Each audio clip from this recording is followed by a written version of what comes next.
Hi everyone, this is Kiko Vlog, si Filipino actor based in Saudi Arabia, and welcome back to my channel. Ang ganda gawa natin reaction video, ang Barda compilation for today's video. So it won't take any longer, let's start this reaction video. Ako, Ginoo, may nalaman akong chismis sa'yo, ha? Yes. Tingnan natin kung magmamaterialize yung projects sa Viva. I'm not saying na hindi ko naman sinasabing matutuloy or hindi matutuloy. What I'm trying to say is, kunwari, focus sa business muna. Magpapahinga muna sa, what do you call this? Magpapahinga sa showbiz kasi magpa-focus sa business pero may iniintay talaga siya. Aminin mo yan, Ginoo, may iniintay ka talaga, di ba? Nagtatampo ka nga, di ba? Hindi siya nagtatampo kay Barbie Forteza. Ang dinig ko may tampuhan ngang naganap kasi nga Gina G ka na gusto mo talaga si Yorby. Ipagpasensyahan mo na kasi ang Yorby mo pinag-aagawan. Pinag-aagawan siya ng mga hindi lang kapamilya networks. Chares. Hindi lang kung ano-ano, maraming networks, chares. Maraming mga producer, maraming mga, what do you call this, mga executives ng iba't ibang may Regal and everything, marami. May Star Cinema, may GMA Pictures. Imagine mo, from GMA ka, pero pinag-aagawan ka, nakikiagaw ka din. Di ba? Ganun siya ka-in-demand. Kaya, Ginoo, chill ka lang dyan. Chill lang tayo mga barda. Okay? So, basta happy tayo, walang iwanan ha. Ayan na, walang iwanan. Okay? May iwanan ba? Happy birthday, Mami Divine. I love you so much. Mami Anita, I love you so much. Happy Canada Day. Ay. Barbie Forteza. Napano ba? I'm not as good at reading people like she does. Ay. But I can tell you countless things about her. Matalino, mapagmahal, maganda. Si The list goes on. And the best part why I can do so is because dialogue nila yan doon sa I kanilang can say, Echos Garbanzos. I'm with her. Wait. Ang ganda ng dialogue ni Ginoo doon. Ulitin natin. Tatahimik ako. Hindi ako chichismis. I'm not as good at reading people like she does. But I can tell you countless things about her. Matalino, mapagmahal, maganda.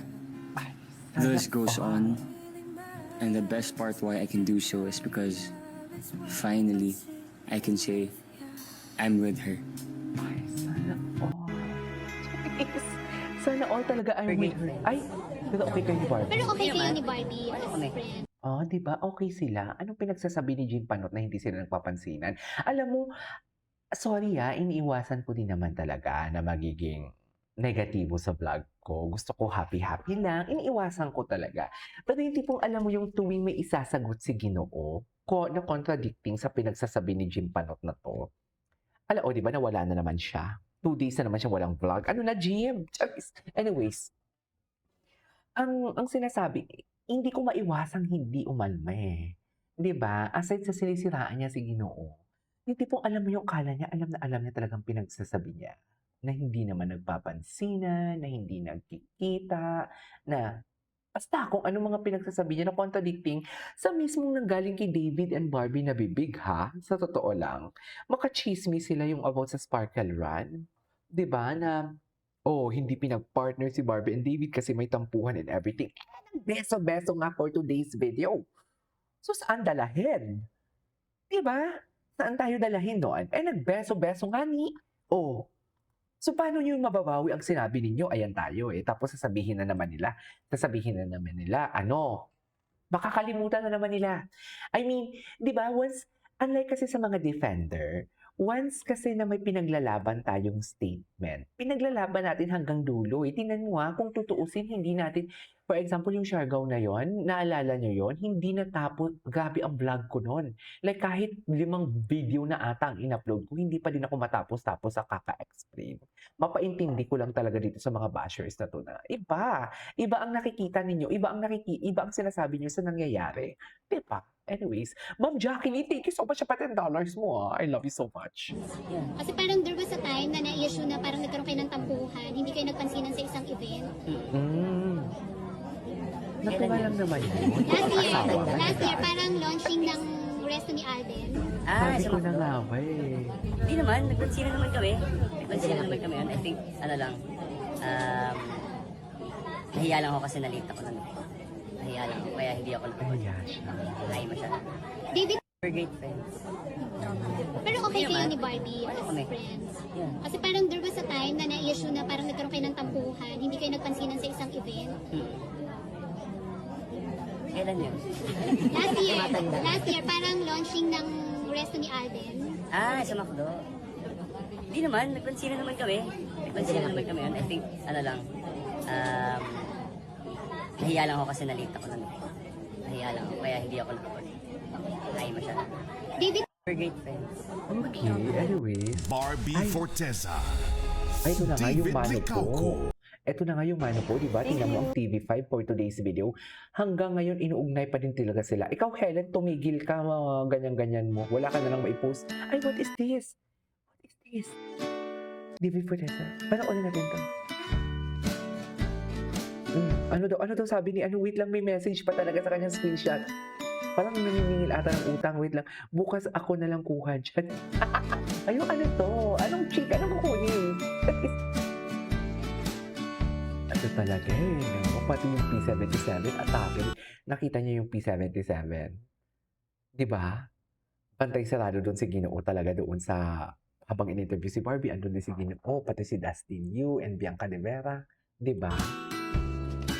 Yung parking lot lang talaga yung kasi nga kailangan talaga nilang gumawa ng eksena doon sa parking lot sila ni Jameson. Kasi nga may pelikula sila, Kontrabida Academy. Ganun talaga.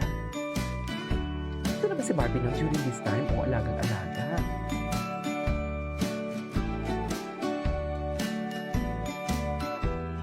Spotted naman pala talaga. Really, bumalo ang asawang-asawa talaga dyan si Barbie Forteza. Girlfriend na girlfriend talaga dyan si Barbie Forteza. Popcorn nilang dalawa dyan. Jawet naman yun. At pinuntahan nga ni Barbie Forteza ang mga sipatembang dyan. Hindi mo kaya. Loko. And explain ko din yan isa-isa ha. Na para bang kung magbeso doon si what do you call this? Magbeso doon si Barbie Forteza or kausapin niya yung mga kapatid ni David Licauco is parang hindi lang naman first time nilang na-meet yun. Diba? Pero ang press release hindi pa na-meet. Totoo. Di nagkita. Mga pa, imposible. Hello, may class team. Baka palang hindi sila nagkita. Imposible. Diba? Prioritize yourself. Do Ay, nakikinig talaga siya. what makes you the happiest muna. Start with yourself. And then, tsaka mo na intindihin yung mga businesses mo kasi mayaman ka naman na. So, dapat happiness mo muna, di ba? Personal happiness. Pwes, makipag-break ka kay Jack during that. Kasi ikaw ang happiness niya, Barbie. Naiintindihan mo ba yun? Personal Ikaw. goals doesn't have to be about business. Daming More of energy. like yung personal mo talaga. Nakwento mo sa akin na gusto kong gawin after maging sino ka man, which I hope magawa mo na para Ano kaya yun? for the better Yeah. of your well-being. Yung papa niya. Tama Thank ba? you. Thank you. Thank you. Priority. Cutie. Anyways, that is our for today's video. This is Kimo Vlogs and see you on my next vlog. Bye.